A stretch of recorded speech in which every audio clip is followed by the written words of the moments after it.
Regreso a casa y descubro que el novio de mi madre se ha mudado con su hija, luego golpeó la pared para intimidarme y mi madre se puso de su lado, así que me fui a vivir con mi padre, pero más tarde ellos necesitan mi ayuda y están desesperados. Soy un chico de 22 años y crecí de una manera bastante normal, supongo.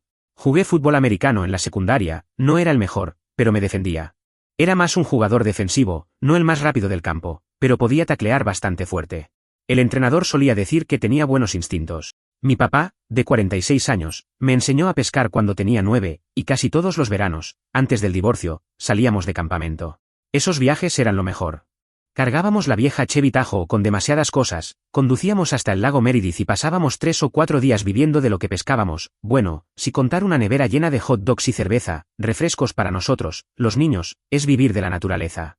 Pero papá me enseñó a atrapar bagres, limpiarlos y cocinarlos en la fogata, todavía es una de las habilidades más útiles que tengo. Soy el mayor de 3 hermanos, mi hermana Emma, de 17 años, y mi hermano Liam, de 15. Emma es increíblemente inteligente, del tipo que salta un grado y aún así saca puras. Liam es el artístico, siempre dibujando o haciendo pequeñas esculturas con cualquier cosa que encuentre. Éramos una familia suburbana promedio, una casa de 2 pisos en un vecindario decente, ni ricos ni pobres, simplemente cómodos. Mi papá trabajaba como gerente de ventas para una compañía de suministros médicos, mi mamá era higienista dental a medio tiempo. Teníamos una Nintendo Switch por la que peleábamos y un trampolín en el patio trasero donde venían a jugar los niños del barrio.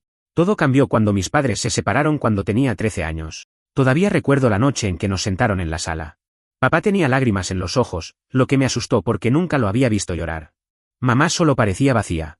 Nos dieron ese discurso sobre cómo todavía nos amaban, pero ya no podían vivir juntos, el clásico discurso de divorcio que se supone que consuela a los niños, pero solo los deja más confundidos. El divorcio no fue tan malo al principio, custodia compartida 50-50, cambiando de casa cada semana. Mamá se mudó a un apartamento de 3 habitaciones a unos 20 minutos de nuestra casa, que papá se quedó. Fue un ajuste, pero lo logramos. Lo peor era hacer la maleta cada domingo por la noche para cambiar de casa, siempre sentía que olvidaba algo importante. Mi mamá parecía estar bien por un tiempo.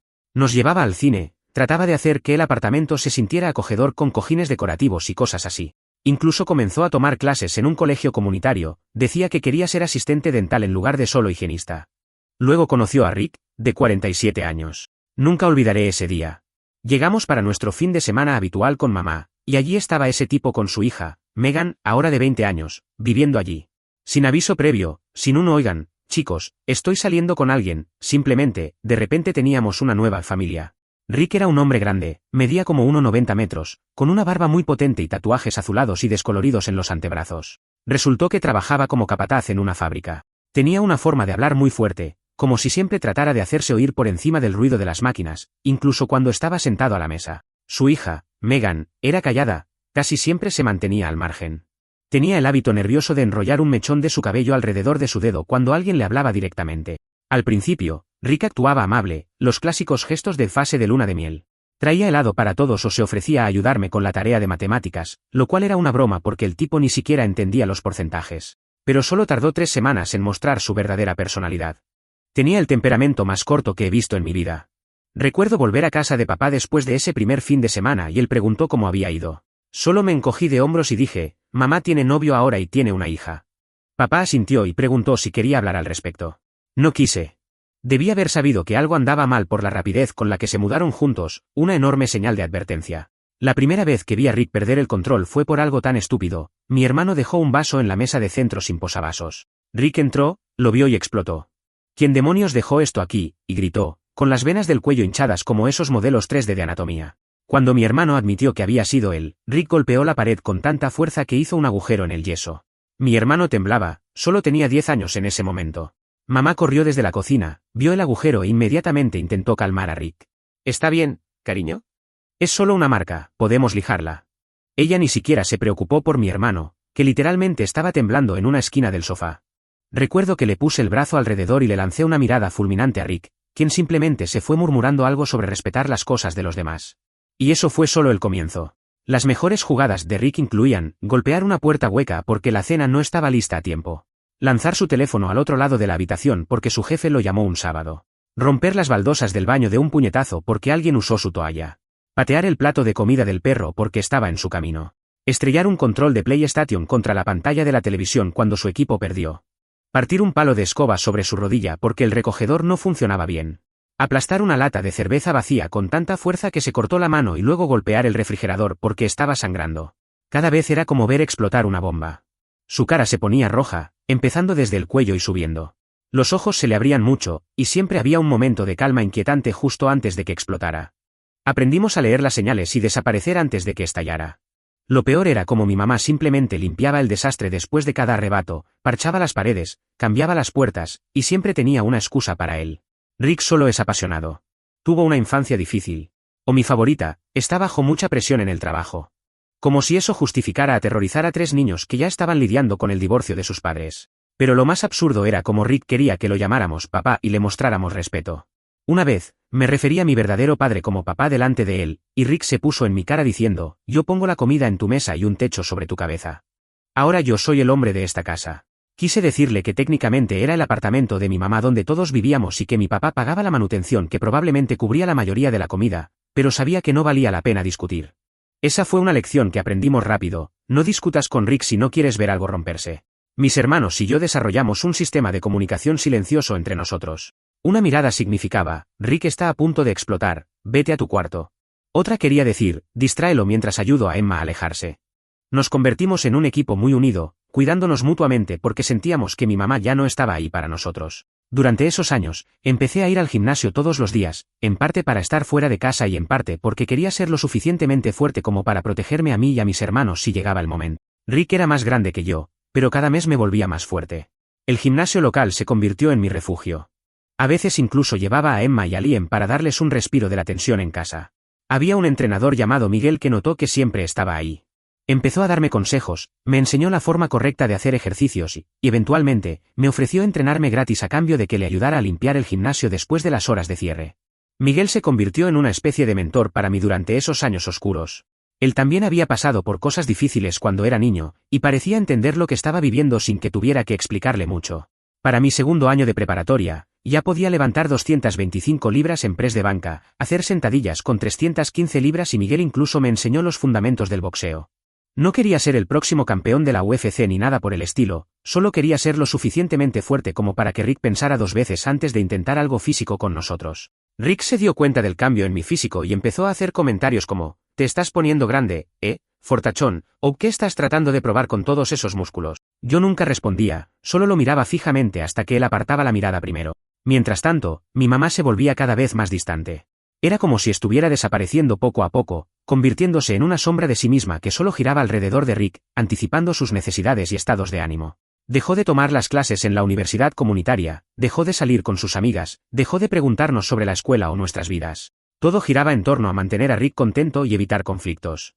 Las cosas empeoraron cuando tenía unos 17 años. Rick empezó a amenazar a mi verdadero padre cada vez que tenían que interactuar en eventos escolares o al momento de recogernos. Conté al menos 5 veces en las que le dijo cosas como, «Te voy a enseñar lo que pasa cuando no respetas a la familia de otro hombre». La primera vez fue en el concierto de la banda de mi hermana. Mi papá vino a sentarse con nosotros, lo cual era normal. Él y mi mamá solían ser civilizados en los eventos escolares, pero Rick inmediatamente empezó a resoplar, diciéndole a mi papá que estaba sentado en su lugar. No había asientos asignados. Cuando mi papá le dijo con calma que había muchos otros asientos disponibles, Rick se inclinó y le susurró algo que no pude escuchar. La cara de mi papá se puso pálida y se fue a sentar varias filas atrás. Después, mi papá no quiso decirme exactamente qué le dijo Rick, pero lo escuché hablar por teléfono con su hermano, diciendo que Rick lo había amenazado con esperarlo en el estacionamiento para enseñarle una lección. Mi papá nunca cayó en el juego. Solo le decía, «Este no es el momento ni el lugar, Rick», y se alejaba.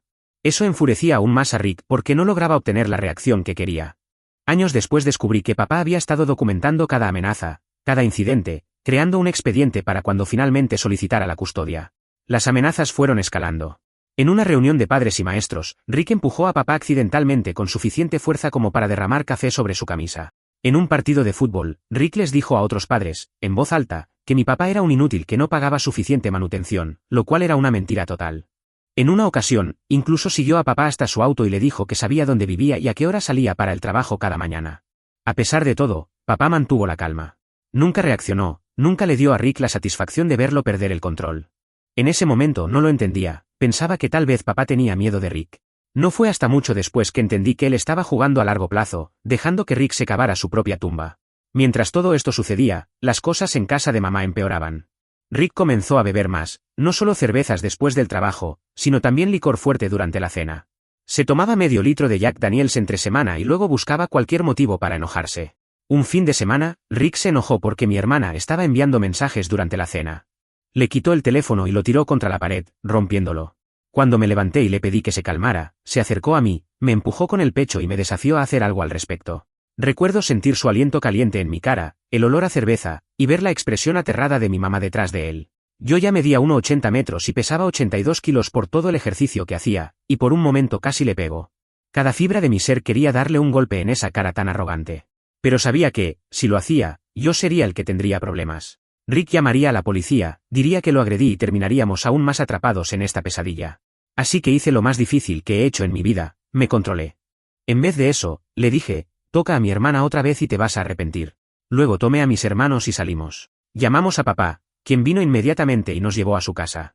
Mientras esperábamos, nos sentamos en la acera frente al edificio donde vivía mamá. Emma lloraba por su teléfono, pero podía ver que no era solo por eso. Liam trataba de hacerse el valiente, pero no dejaba de mirar hacia la puerta del departamento como si esperara que Rick saliera disparado hacia nosotros. Los abracé a los dos y les prometí que esto no sería para siempre, que de alguna manera encontraríamos una salida. Esa fue la última vez que nos quedamos en casa de mamá. Papá fue al juicio por la custodia total y ganó, porque mi hermana y yo testificamos sobre el comportamiento de Rick. Nunca olvidaré cuando me senté en ese banquillo de testigos, mirando a mamá mientras le contaba al juez cómo vivíamos con el miedo constante de las explosiones de Rick.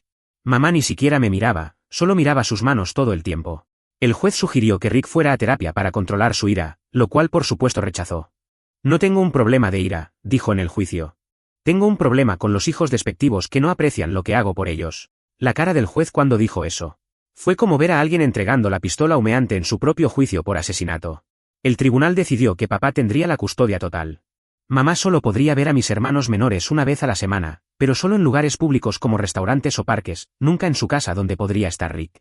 El juez fue claro, Rick no debía estar presente en ninguna visita. Se suponía que también debía incluirme en esas visitas, pero mi terapeuta sí, necesité una después de todo eso convenció al tribunal de que obligarme a verla sería perjudicial. En su lugar, me quedé con llamadas telefónicas obligatorias con mamá cada semana hasta que cumpliera 18 años, una tontería legal sobre no cortar completamente la relación entre padres e hijos antes de la adultez. La terapeuta, la doctora Melanie, era bastante buena. Papá la encontró a través del programa de apoyo de su empresa. Se especializaba en adolescentes que lidiaban con traumas y conflictos familiares. Las primeras sesiones, solo me quedaba sentado sin decir mucho. Para la tercera sesión, no paraba de hablar. Fue como si alguien hubiera destapado una botella que estuvo agitada durante años. La doctora Melanie me ayudó a entender que el comportamiento de Rick no era normal ni aceptable, y que nada de eso era nuestra culpa. También me ayudó a lidiar con los sentimientos complicados que tenía hacia mamá, la ira, la traición, pero también la rara culpa y la parte de mí que aún la extrañaba. Mientras tanto, esas llamadas semanales con mamá eran una burla. Usualmente eran algo como esto: mamá, ¿cómo estás, hijo? Yo, bien. Mamá, ¿cómo va tu trabajo? Yo, bien. Mamá, ¿estás comiendo suficiente? Yo, sí. Tengo que irme, me encuentro con los chicos para... Ya ni recuerdo lo que le dije. Lo que más me molesta es que ella tenía una opción.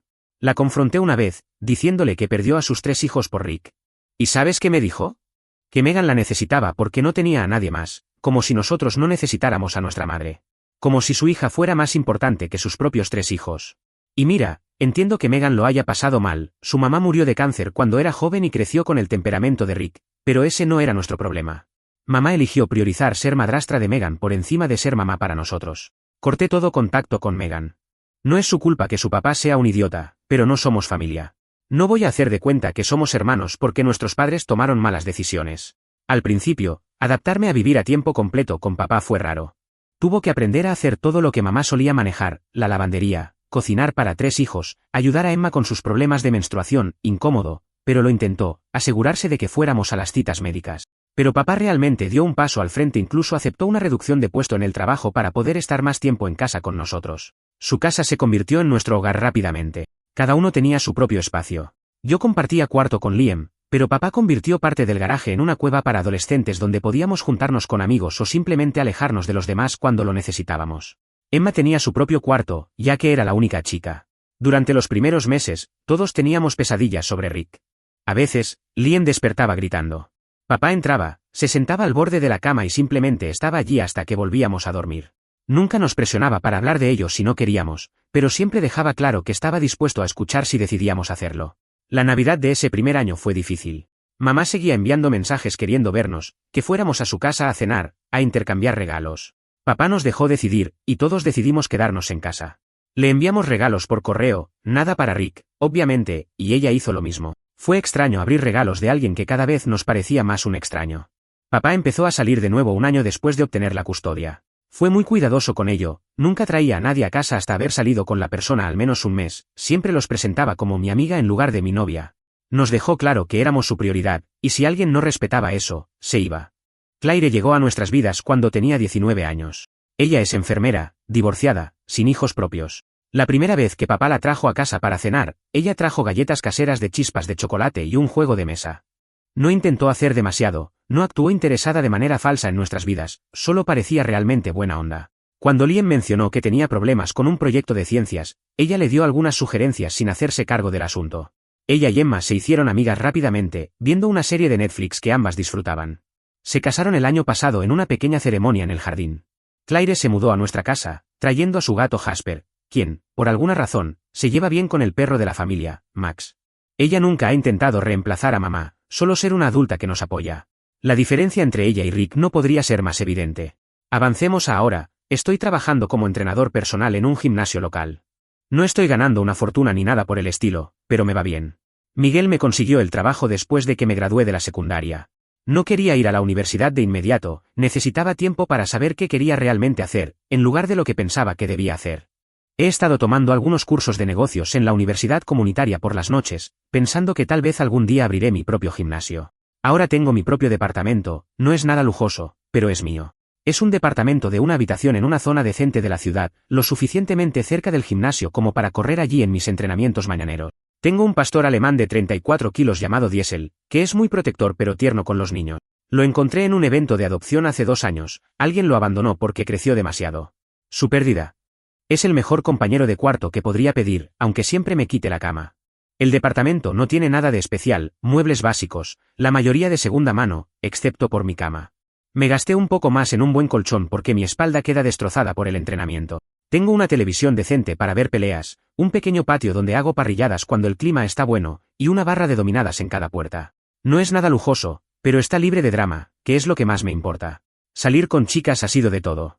Tuve una novia seria durante un año después de la secundaria, pero se cansó de competir con mi horario de trabajo y mi rutina de entrenamientos. Un par de cosas casuales desde entonces, pero nada que se haya mantenido. Ahora estoy saliendo con una enfermera llamada Amber que parece bastante buena onda.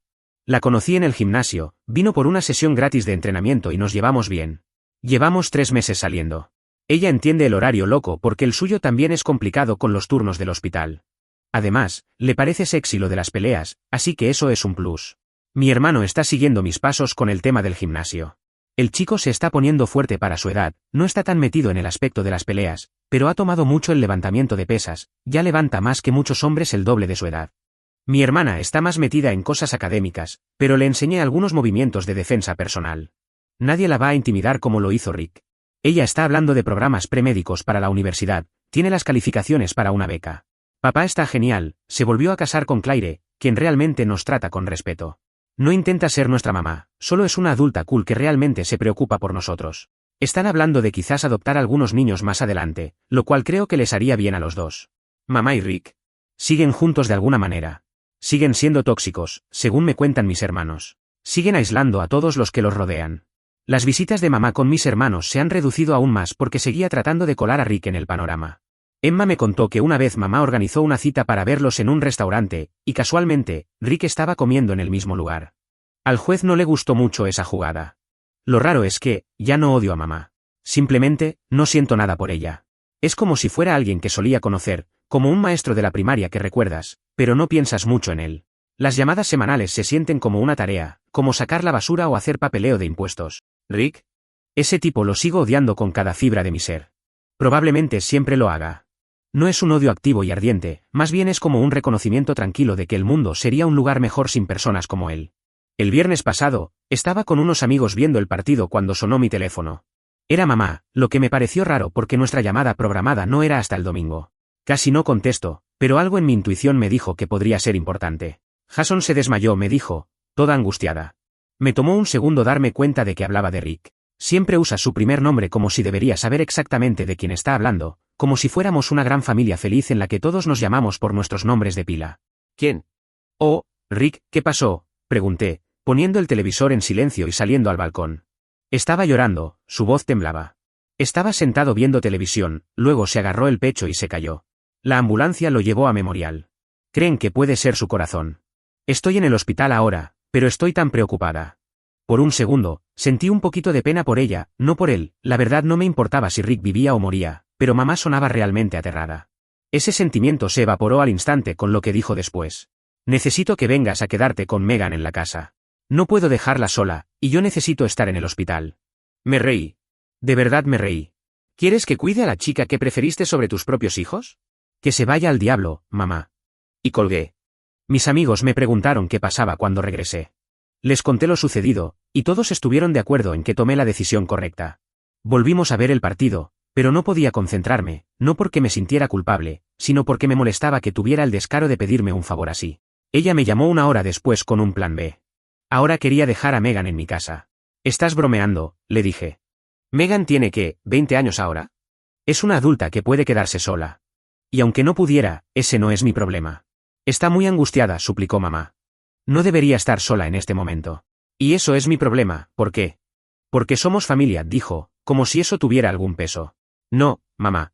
No somos familia. Legalmente estamos obligados a hablar una vez a la semana, eso es todo. Eso es lo que somos. ¿Cómo puedes ser tan fría después de todo lo que hemos pasado? La corté. Después de todo lo que nos hiciste pasar, ¿hablas en serio? No me llames de nuevo esta noche. Colgué y bloqueé su número por el resto de la noche. Luego empezó a acosar a papá con llamadas hasta que él finalmente le dijo que se fuera al diablo. Pero no se detuvo ahí. Intentó otra vez el sábado. El domingo. Incluso apareció en mi departamento el domingo por la noche, lo cual fue aún más extraño porque nunca había estado allí. Escuché los golpes a las 9 de la noche, miré por la mirilla, y ahí estaba ella, con los ojos rojos hinchados de tanto llorar, sujetando su bolso como si tuviera el último vestigio de dignidad que le quedaba. No abrí la puerta, solo hablé a través de ella. Tienes que irte. Ahora. Por favor, su voz se rompió. Solo 5 minutos. No. Lárgate, o voy a llamar a la policía por allanamiento. Lo decía en serio. Ella se quedó allí un minuto más o algo así, luego finalmente se rindió y se fue. Diesel gruñó todo el tiempo, percibiendo mi tensión. Le di un extra de golosinas por ser un buen juez de carácter. Llamé a papá para avisarle que podría aparecer en su casa. Me dijo que se encargaría si lo hacía. Me dijo que estaba haciendo lo correcto al mantener los límites. Emma me escribió diciendo que mamá también había estado llamándola. Le dije que bloqueara el número unos días, al menos hasta que pasara esta emergencia. Para el lunes, mamá ya estaba completamente desesperada. Llamó y trató de darme una lección, pero yo simplemente colgué. Luego empezaron los mensajes de texto. Estás desquitando tu enojo conmigo y con Jason con una niña inocente. ¿Cómo te atreves a pensar que eres mejor que Jason? Un hombre de verdad hubiera dado un paso adelante en una emergencia familiar. Te crié mejor que esto. Eso último realmente me molestó.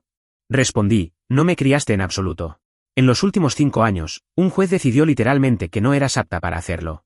No respondió a ese. Probablemente le tocó demasiado cerca. El martes, apareció en mi gimnasio mientras entrenaba a un cliente, un hombre mayor llamado Bill que está tratando de ponerse en forma después de un diagnóstico de diabetes. Estábamos en medio de una serie de remos sentado cuando mamá irrumpió, luciendo como si no hubiera dormido en días. Con el pelo desordenado, vestida con la misma ropa que llevaba el domingo por la noche cuando vino a mi departamento. Necesito hablar contigo, anunció, plantándose justo frente a mi cliente. Estoy trabajando, dije con tono plano. Tienes que irte. Es una emergencia, insistió. Bill, que es el tipo más amable, dijo que podía tomar un descanso. Me disculpé y le dije que le regalaría su próxima sesión por la interrupción. Asintió y fue a la fuente de agua, dándonos algo de espacio. Mi mamá empezó a darme un discurso lleno de lágrimas sobre cómo la condición de Rick estaba empeorando, cómo habían encontrado bloqueos en 3 arterias, cómo necesitaba una cirugía de bypass, pero el seguro estaba poniendo problemas, cómo ella necesitaba estar en el hospital, cómo Megan estaba destrozada, cómo literalmente no tenía a nadie más a quien recurrir. ¿Y la familia de Rick?, le pregunté. Ellos, ya no nos hablan, admitió. ¿Por qué?, insistí. Bajó la mirada. Jason tuvo una pelea con su hermano hace unos años. Y sus padres, no aprobaron que estuviéramos juntos tan pronto después de que me divorcié de tu papá. ¿Y tus hermanas? ¿Tus amigas del trabajo? Nadie quiere ayudarnos. Tal vez haya una razón para eso, mamá. Tal vez es porque Rick es un imbécil abusivo que alejó a todos en su vida, y tú lo permitiste en cada paso. Ella se sobresaltó como si le hubiera dado una bofetada. No es justo. ¿No es justo? ¿Sabes que no es justo? Tener que andar con cuidado en tu propia casa porque algún loco con rabia podría pegarle un puñetazo a la pared si respiras mal. No es justo ver cómo tu madre elige a un hombre que aterrorizó a sus hijos. No es justo tener que ir a terapia a los 16 años porque tu vida familiar estaba hecha un desastre. Y fue entonces cuando me di cuenta, habían quemado todos los puentes que tenían. Cada relación destruida. Habían creado esta burbuja tóxica donde solo eran ellos dos contra el mundo. Y ahora esa burbuja había estallado. La miré, realmente la miré. Parecía mucho más vieja, desgastada por años de limpiar los desastres de Rick, tanto literales como figurativos. La mujer que cantaba con la radio mientras hacía panqueques los sábados por la mañana. La que sabía cómo trenzar el cabello de Emma perfectamente. La que me enseñó a andar en bicicleta. Ella ya no estaba. En su lugar, había una extraña de ojos vacíos que sacrificó todo por un hombre que golpeaba paredes. Por un segundo, casi sentí pena por ella. Mamá, le dije calmadamente, no soy la solución a tus problemas. Soy la consecuencia de tus decisiones. Entonces se derrumbó por completo, sollozando sobre lo arrepentida que estaba. Como debería habernos elegido a nosotros. Como había cometido un terrible error al quedarse con Rick, todas las cosas que había querido escuchar durante años. Sé que metí la pata, lloraba. Sé que no puedo arreglarlo, pero por favor, ayúdame solo esta vez. Nunca te volveré a pedir nada. Algunos de mis compañeros de trabajo nos estaban mirando ahora. Miguel me hizo una señal desde el otro lado del gimnasio, preguntando en silencio si necesitaba que interviniera. Negué con la cabeza ligeramente. ¿Dónde está Megan ahora?, le pregunté. ¿En la casa? No ha comido en 2 días. No responde al teléfono cuando intento llamarla para ver cómo está. Dios mío. Así que dejó a una joven potencialmente suicida sola para venir a acosarme en mi trabajo. Madre del año. Te diré algo, le dije. Te ayudaré a encontrar un cuidador profesional para Megan. Incluso pagaré unos días. Pero no voy a seguir fingiendo que somos familia. Hiciste tu elección hace años. Parecía que quería discutir, pero sabía que no tenía ningún tipo de poder. Finalmente asintió. Mientras la acompañaba fuera del gimnasio, seguía repitiendo lo mucho que me lo iba a agradecer, como las cosas serían diferentes ahora, la clásica negociación de alguien que solo se acerca cuando necesita algo. Yo solo asentí y dije, envíame la información de Megan, y me encargaré de que alguien vaya a revisarla. Eso es todo lo que obtienes de mí. Más tarde esa noche, busqué algunos servicios de cuidado en línea y conseguí un asistente de salud en casa para que visitara a Megan durante los próximos 3 días. Me costó $600, dinero que no tenía de sobra, pero valió la pena para terminar este capítulo bajo mis propios términos. El servicio se especializa en situaciones de crisis de salud mental, se asegurarían de que Megan comiera, tomara la medicación necesaria y no se hiciera daño.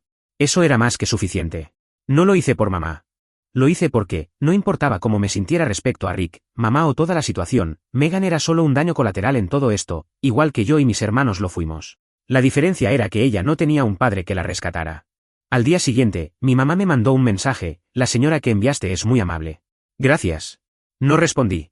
Ya no había nada más que decir. A veces, la mejor venganza no es igualarse, es seguir adelante, vivir bien. Y de vez en cuando, es ver a alguien darse cuenta exactamente de lo que desechó cuando más lo necesitaba. Mi papá dice que está orgulloso de cómo lo manejé. ¿Y yo? Solo me alegro de ser el tipo de hombre que Rick nunca fue, y nunca podría ser. Me han preguntado si iré al funeral de Rick si no sobrevive. La respuesta es un rotundo no. No voy a bailar sobre su tumba, pero tampoco voy a pretender que lo lamento. Algunas personas dejan el mundo mejor de lo que lo encontraron. Otras hacen todo lo que tocan peor. Rick está firmemente en la segunda categoría. Actualización. Rick sobrevivió a la cirugía. Mamá me mandó un mensaje ayer para avisarme, como si eso me fuera a aliviar o algo. No respondí. Diesel y yo salimos a correr largo rato, disfrutamos del sol, compramos unos filetes de camino a casa, y los asamos en mi pequeño patio mientras escuchábamos un podcast sobre cómo empezar tu propio negocio. El mundo siguió girando, como siempre lo hace. Actualización final.